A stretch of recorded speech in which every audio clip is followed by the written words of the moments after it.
Good morning, good evening, good afternoon, whatever time you are tuning in. Welcome to Homesteading and Gardening in the Suburbs. I'm Emma from Misfit Gardening, and today I want to help you get on track for fall. And I know that if you're in a short season area, you are just wrapping up transplanting, or you're working on getting your seeds out before midsummer rolls around. Maybe you're trying to trellis your tomatoes or enjoying your first harvests. I know right now, along with putting on my Factor 50, my biggest sun hat, and a whole lot of bug spray, I'm busy breaking new ground, clearing weeds, and getting seeds planted as soon as possible. I literally finished transplanting tomatoes on Friday, and I planted 120 tomato plants. And I know that's a lot, and you're probably thinking, Emma, you are crazy. But I know that a lot is not going to make it, right? I'm growing 50 varieties of heirlooms, heirloom tomatoes specifically. And I know I've mentioned this before on the podcast. I really don't expect all of them to grow. I've seen at least 5 die off already, just from the first set of transplanting, and they still have the tomato hornworm and blight to come. So I'm guessing that most things are not going to make it. And the first year of gardening is always the hardest, even as a seasoned gardener, right? The first year in a new place is going to be harder, right? A new garden's hard because you're trying to figure out what grows and what doesn't, right? I've, got very accustomed to how things grow in the Southwest for a little bit. I've kind of forgotten what sort of harsher winter is and a shorter growing season, right? So I'm having to figure all that out, what grows, what doesn't, right? There's meant to be some rain next week, so that is going to help my seeds germinate. So I'm trying to do, my hardest in getting out as many seeds and things as possible to really, make the use of the weather here, right? And I'll admit, going landrace and relying on the weather has me very nervous, right? The whole point of us kind of moving to a bigger property and things was to, really live off the land and become more self-sufficient and rely from the food that we're generating from our homestead, right? And I'm kind of nervous about that, right? I don't have irrigation down at my garden, right? It used to be all pasture back there, and, there's no watering or anything. If I want water from my property, I've got to fill it up from, a spigot that's at the front of the house and then hike it all the way down to the bottom of the field, right? That's quite a way. And I don't want to be using, too much water because, I'm having to carry a 5-gallon, jerry can each time that I'm going down there, or, one in each hand if I'm feeling really fit. Although whilst it's good exercise to be doing that, I'm a little concerned about the amount of pressure that's then, putting on my, water filtration system, because we've had to get a whole house filtration system because, the well water had, high levels of, various heavy metals and things in there that I was concerned about. So we decided to go with a whole house system. But that's another story for another day on things that I've learnt from buying an older property and a homestead. But realistically, moving to a landrace garden, right? We've talked about it before where, we're really relying on the plants themselves having that genetic diversity to overcome what the weather is doing or what the pests and diseases are doing, right? And being able to thrive. Of course, when doing that, number one, you need to have a few more, plants available to account for, the obvious crop loss that is going to happen. But also, if you're relying on that food to be feeding you and your family from a self-sufficiency perspective, that can start to get a little nerve-wracking because you're really not sure what is going to be coming up. And I will say, there's plenty of heirlooms that I have sown and have not come up yet, like my pumpkins and squashes. Nada, or maybe they came up and got eaten, right? Either way, there's some obvious thrivers in the garden so far, like my landrace leek breeding project. Definite thriver, has done incredibly well. Some of the onions have also done very well. I was quite surprised at how well my Alyssa Craig onions have been doing. They've done exceptionally well so far. Potatoes done really well, and mustards. Umpqua broccoli, despite it being eaten by the deer in the plastic milk jug. So I did a lot of winter sowing this year, and broccoli and some cabbages were one of them. Well, when it got warm enough, like, I opened up the milk jug and I took them down off the back deck down to where I was going to be planting them out. So when I, finished work and stuff, I could go straight down to the back of the garden. I could get some things planted and then, come back in the house and have tea and whatnot, or dinner, I guess. And I went down one day to discover the deer had eaten the tops off everything. So obviously it was delicious for the deer. And rather than, just kind of dumping them all into the compost bin, I decided to plant them out among the onions, and I'm glad that I did, because they now have a flush new set of leaves and are growing well. And I've also found the first set of seedlings come up from carrots, and it's from my home saved carrot seeds. So seeds that I'd saved when I was back in Utah, I've, sown out. And I've also sown various other, heirloom varieties of carrots and things out. I think we've got probably 10 different varieties of carrots that I'm sowing out. And by far the seed that I have saved myself, even if it's, varieties that I, bought relatively recently, within the last sort of year or so, all the seeds that I've saved myself have been, coming up a lot quicker than the store-bought seeds. So my carrot seeds were from like 2017, 2018, and they've come up quicker than seed from 2020. So that was kind of interesting. So there is some hope that, some things are hopefully going to do well, but also, there's been various things that have kind of happened. So as I was out sowing seeds and things, I often have, I don't know if you guys do this too, so I'll have a jacket on because it's Maine and sometimes the weather's a little dicey, so I've got other pockets full of seed packets that I'm out sowing on an evening after work. And do you do this, like you roll over the seed packet when you're done? I used to be really good, and I would put a paper clip on it to stop them unraveling, and I wish I'd done it this time, and I hadn't. Well, my favourite Major Dune, although I always think of Brigadoon, which was a TV show. But anyway, Major Dune rutabaga, also known as Swede or Neeps, the entire packet fell into my jacket pocket, and was kind of randomly mixed with some other seeds that had also fallen out into my pocket. So I ended up sowing all of those because I didn't want them sitting around in my jacket. And I now have this really thick row of seedlings that have germinated. So I'm hoping that I can carefully transplant some of those into another part of the garden, but I might have to get some more seed relatively quickly for fall, because rutabagas are a classic fall crop, but they need a good 90 days before that first fall frost to grow. Same with my hubby's much requested and sometimes forgotten Brussels sprouts.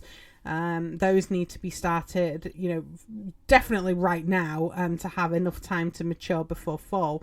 And that brings me to what I want to talk about in this episode, because I don't want you to miss out on having a productive fall garden this year either. Now, I have a couple of garden beds that I have set aside specifically for fall. Right now, I've sowed some old buckwheat seed there as a green manure to help smother the weeds, since I don't have any mulch right now. So I'm relying quite heavily on getting things weeded and getting things planted to try and reduce the amount of weeding that I have to do. Now, that's not necessarily worked very well in some of the garden beds, because the weeds have just been pretty tenacious, because I'm breaking, what was pasture. So as soon as you're kind of turning over the soil, like all of these, weed seeds that have been sitting there dormant for decades have now kind of all sprouted. And I've got some pretty tenacious weeds, like Asiatic bittersweet vine is horrible, and it is all over the pasture that I'm turning into my garden. So that's been quite a challenge. But right now I've finally found my green manure seeds that I had, and these are pretty old. Some of them are from sort of 2015, so they're kind of old seeds. So I'm sowing a bunch of it down to, hopefully have some things that are going to germinate, and that should help not only build the soil structure because I can turn things under, but it'll also help smother out weeds. Now, that's really the first job, is figuring out where your fall garden is going to go on your plot, because it will need planting up soon. And you might be thinking, well, Emma, that's great. I don't have acreage like you. I've got my garden totally planted up and there's no room. So I want to say I hear you. I've been there, and I've got a couple of options that I've done too. So I don't know if you're growing garlic in a bed. I grew a lot of garlic in Utah. In fact, I had a couple of beds dedicated just to garlic. And there was a couple of reasons for that. Number one, really like garlic. Two, keep the vampires away. And three, it also meant that it was planted up, so I had somewhere to actually plant things in for fall. Because, when I was in Utah in my Zone 7 garden, I harvested garlic on the 4th of July weekend, and I did it that weekend partly because it was easy for me to remember. It was a long weekend that we had off, and it was kind of nice for us to be going out and harvesting garlic, and then we could be getting things in ready for fall. So I basically would pull the garlic and lettuce that I was growing in there, because I tended to grow them both together, and I would add some compost and then use that space for fall gardening and for planting. I often have a bed that is just salads too, and what I would do there was I would pull a number of lettuces out to make room for transplants for fall. So things like those lettuces that were flowering too early, or those that were ready to harvest because they were a cos or a romaine type of lettuce. Sure, it meant a few days of salads, which in the middle of summer, was pretty welcome. It wasn't, totally hated by my family. At least I hope it wasn't. I guess they always paired things off the grill with a salad, so that made it a little bit more bearable for them. But that's one way. So I wasn't ripping out everything in the garden bed like I did with the garlic, but I was able to kind of free up space to be putting in sort of, slower growing transplants, right? I've also planted so much in my garden that there was no room for fall. Hands up if you've been guilty of this, right? Like, I know a lot of us do it. So what I used to do was I would add things like Swiss chard, cabbages and kale to flower borders, or I would grow mustards and carrots and turnips in containers. Actually, patio containers are pretty handy for fall gardening. You can easily sow radishes, peas, spring onions, or scallions, or green onions, whatever you call them, lettuces, spinach, carrots, even collards in containers. And for carrots, if you grow those stumpy kind that don't grow too long, like Parisienne or Châtenay. Is it Châtenay or is it No, Chardonnay is wine. Châtenay, I think they're called. They're like a pointy kind of carrot, but they're kind of small. I would definitely see them around Thanksgiving or the winter holidays. Like, they would often be like those really posh carrots and things that would appear in the grocery store, in December. But they're pretty easy to grow yourself, and they grow really well in containers. So, you can get the fancy carrots without the hefty price tag that you would pay in the grocery store. So those do great in a container, or even in an old grow bag or bags of potting soil. And my dad grew lettuce in a old potting soil bag that had maybe a quarter of the bag of soil left that he just kind of found whilst he was tidying out the garage. He found that, and all he did was he just kind of rolled down the ends of the bag, so it had like a little rolled lip, sowed some lettuce seeds in there and kept it moist. And after he'd harvested the lettuce, he just spread the soil around the garden. genius, right? But if you have bigger containers or buckets that are not really being used for anything, then maybe you can grow a broccoli plant or a cabbage plant or a collard plant or something, one transplant in a large container and move to something like that. I've seen lots of people who have these, container gardens that are, 5-gallon buckets and things. And they grow incredibly well as long as they're able to, keep the soil moist, which obviously during summer that can be a little tricky as the heat ramps up, and, feed them, on a regular basis. Even an organic, liquid feed or adding mulch and things like that. You can do all of those things with a container garden. And, that's how I often did a fall garden before I learnt the trick with the garlic and, had that nailed down after growing for a couple of seasons. But, container gardening was great. And that was a really easy way to, be able to extend that growing into the fall. And of course, the added benefit of it being in a container is you can easily move it to somewhere that's more sheltered and protected it when the frosts come. So that's your first job, right? Is to, where are you going to be putting your fall garden? Like, what's going to work for the space that you have and the garden that you already have in. The second job is to figure out when to start your seeds and transplants for your plants for a successful fall garden, because you want your vegetables to be big enough to harvest come the frosts. So I go to my spreadsheet. I'm a spreadsheet nerd. I know I keep talking about the spreadsheet, but what I do is I go to the spreadsheet and I'm looking for my late sowing date, because that's, the last date that I can sow things for my climate. And, many seed packets have the information like transplant 13 weeks before frost in fall, or sow 6 weeks before the first fall frost. And that's where I got my information for the spreadsheet that I was making, right? So what you want to do is you want to find out when your first frost date is, your average first frost date in fall. So for me, that is the 27th of September. And all we're going to do is we're going to count back 6 weeks, 13 weeks, or however many weeks it is, or however many days. And that would be when we need to transplant or sow the plant. So let's roll an example. So 13 weeks. So that would be the last week of June for my Savoy cabbages. So that would mean that I would need to be transplanting my Savoy cabbage seedlings the last week of June.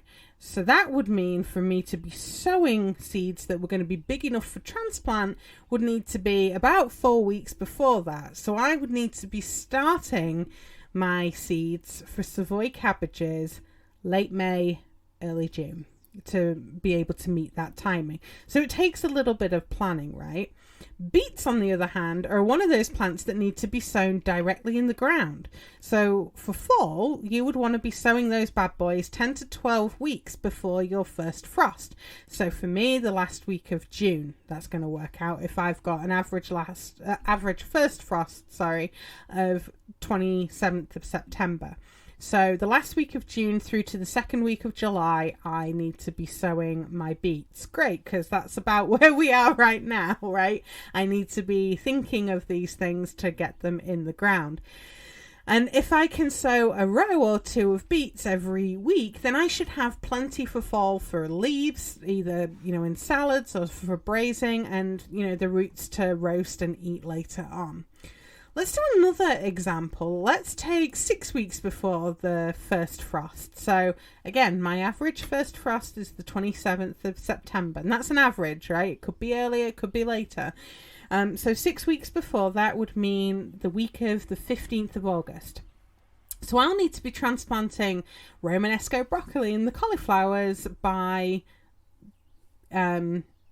the week of the 15th of August. Sorry, my brain just kind of gave out on me then. There's a lot of dates floating around my brain right now. So if I'm transplanting the week of the 15th, I need to be starting the seeds of that variety at least 4 weeks before that. So the week of July 15th, I would need to be starting those seeds. Now, for a lot of them, you can start the seeds indoors again if you've got, a setup that allows for that. Although I did see somebody on the Facebook group did mention about sowing those outside in milk jugs, and I think that's a genius thing to try. Just, you might want to keep them out of direct sun so they don't, totally bake in there. But if you're running out of space and you're wanting to get things started for fall, then definitely give that a try. I know some gardeners would have what's known as like a nursery bed, where they would, sow seeds and things ready for transplanting. So they would sow things in this nursery bed, and then once they got big enough, they would, lift them out and transplant them into other areas of the garden.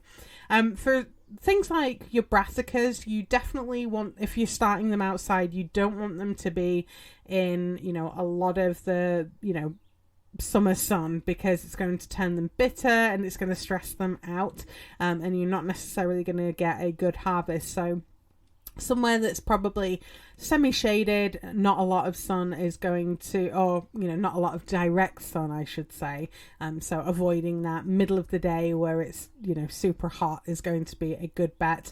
But again, a lot of people start them indoors, because then you don't necessarily have to stress out trying to figure out where that's going to be. You can just start seedlings indoors like you have with some of the other things, and then transplant out when they get big enough.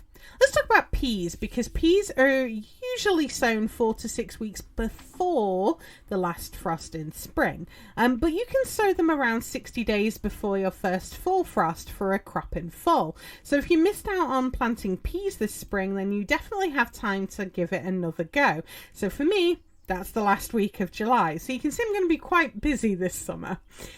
Carrots for fall. You want to be sowing those about 75 days before the first hard frost is expected. So northern or short season gardeners, here's a tip for you. You could try sowing the seeds about 3 or 4 weeks before your first frost in fall, and then cover the area with something like a floating row cover, or lots of straw mulch, or even both, right? And what's going to happen is the carrots, should germinate in that time, but they'll just kind of stay put for the winter months and stop growing. And the mulch is going to protect them from being killed by those winter temperatures. And obviously, if you're in a much northern area than I'm in, or an even colder area, then you definitely want to be doing deep mulch, like a lot of mulch, to really protect them. But they basically kind of, stop growing and kind of, enter sort of stasis, really. They don't do much. They just kind of stop growing and stay there. And when spring arrives, you want to remove that row cover and mulch, and you should have some really early sugary sweet carrots that you can then harvest. You could also use this mulch technique to protect plants that you want to save seeds from. Those that need that colder temperatures of winter, also known as vernalization, and this triggers the flowering and the seeds for the next year. So this is things that are biennial. So think carrots, onions, parsnips, cabbage, kale, leeks, cauliflower, broccoli, mustard, pak choi or bok choy, beets and spinach, are just to name a few. Hey, I had to squeeze in seed saving tips somewhere in this episode, okay? It wouldn't be an episode where I didn't talk about, landrace or seed saving, because again, these are things that you can do even if you have a smaller garden. And if you're wanting to have that self-sufficient garden, why not feed yourself with, seeds from your own property too, and really, have that holistic, self-sufficient type of garden that you're looking for, because you really can do it. And if you're growing in containers and stuff, you can just move those containers into somewhere that's sheltered, maybe a basement or into the garage, to protect them from the really cold temperatures, and then move them out early spring. I've seen that be done a number of times. Even people in the more northern counties here in Maine, they'll dig up some of these crops that need that vernalization. They'll dig them up, they'll kind of store them in damp sand or in peat and stuff like that, coconut coir, something like that, where it's not necessarily going to be full of nutrients, but it wants to be damped so they don't kind of dry out and shrivel, and sort of keep them away from, you know, the harshest of the winter temperatures. And then really early spring, as soon as that ground's able to be worked, you're getting those plants into the ground so they can get established, and then you've got a seed crop for later on in the year, which is great because you don't need a lot of plants to produce a lot of seed, and that'll keep you going for a number of seasons, and is especially valuable if you're looking to grow your own varieties or develop that land race. All right, I've digressed enough, so let's talk about some quick growing crops or fast growing veggies and varieties, because there are definitely, you know, other things that you can do to squeeze a few more harvests in. So cherry bell radishes, for example, can be harvested in as little as 25 days. And there's lots of nutrient packed Asian greens like Mitsuna, which is ready for harvest in 21 days. Certain varieties of pak choi can be ready in about 45 to 50 days.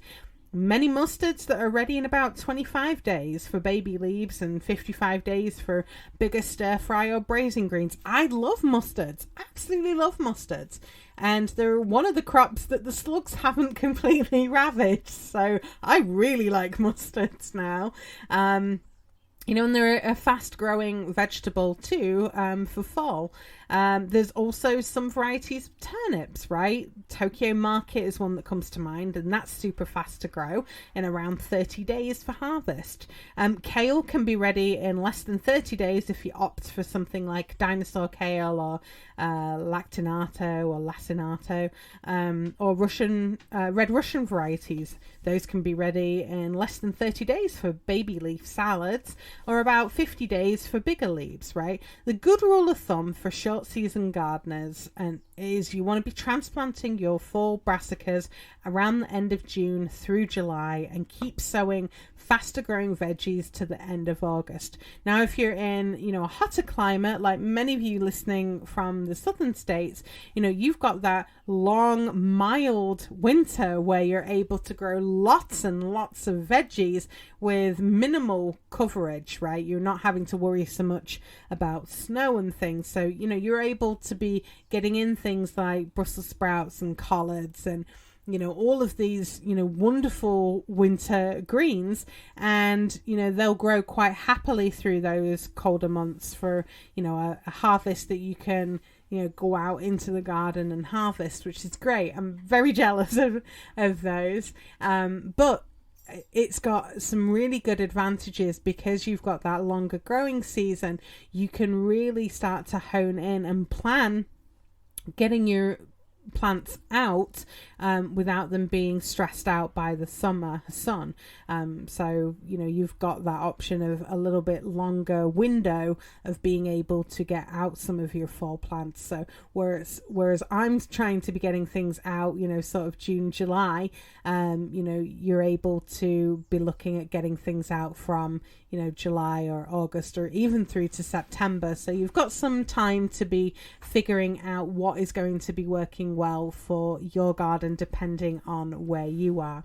Now, when you're growing food to feed yourself and your family to be self-sufficient, planning is very, very important, right? And taking time to plan your garden helps things go a bit more smoothly when you're super busy with planting already. And if you don't have a seed starting plan, I would definitely recommend sitting down this winter to create one.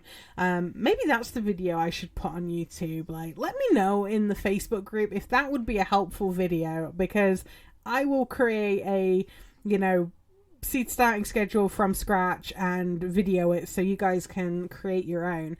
It probably would not be an easy podcast to listen to for sure, unless you really like spreadsheets. But definitely let me know in the Facebook group if that would be one. But, you know, I live and breathe by my seed starting schedule, my seed starting plan, and it has really helped me, you know, get a better handle on what I'm growing, when I'm growing, and be able to kind of plan things in more effectively, because it's not easy trying to be self-sufficient and grow your own food and stuff while you're juggling, you know, a full-time job. Whilst I don't have kids and things, you know, there's other stuff that, you know, I want to be doing, right? You know, there's date night and stuff like that. You know, maybe you want to take a trip to the cinema or something, right? Go catch a movie, or, you know, spend some time, you know, with friends, or, you know, going for a hike with the dogs, whatever it is, right? You know, if you've got kids, then, you know, you've probably got a ton of after school activities that you're trying to manage on top of working and going grocery shopping and all the other things, right? But having a schedule and knowing, like, this is what I'm going to be planting and when, and, you know, whether you're setting up reminders on your phone, or you've got, you know, a calendar and you've got things written out like, hey, this week I need to be starting, you know, my turnips, or this week I need to be starting my rutabagas, and oh, I need to get my beets out, right? All of that really helps to, you know, keep on track of, these are things that need to be going out, right? So I don't forget that, because that's why we're gardening, right? We're growing our own food to feed ourselves.